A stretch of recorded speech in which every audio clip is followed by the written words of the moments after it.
L'affaire d'Amira Bouraoui en cache bien une autre. Il s'agit de celle d'Abdou Semmar, ce servile à la solde de l'étranger dont la France qui le protège refuse de l'extrader malgré la solidité du dossier transmis par la justice algérienne. Est-ce un hasard, pour deux affaires intervenant dans un intervalle de temps très réduit?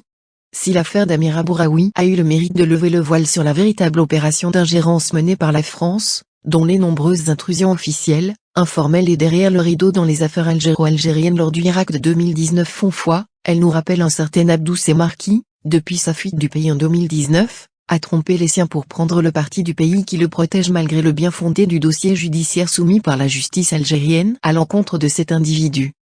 Autrement dit, les agents qui agissent pour le compte de Fafa se montrent, et finiront tous par l'être, au grand jour. Force est de constater donc que l'affaire Amira Bouraoui n'est que la goutte de trop qui a provoqué le courroux des Algériens.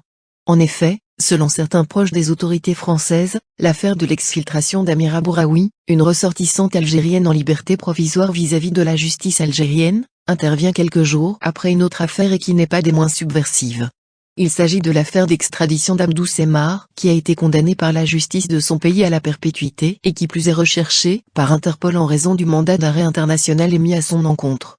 Oui, c'est le cas de le souligner, puisque malgré la solidité du dossier du mis en cause transmis par la justice algérienne et les mandats d'arrêt internationaux à son encontre, et après 2 années de tergiversation inexpliquée, l'Algérie a reçu un courrier des plus laconiques du parquet de Paris, annonçant qu'elle ne peut donner suite à la requête algérienne, car les Français ne trouvent pas l'adresse de domiciliation d'Abdou Semmar.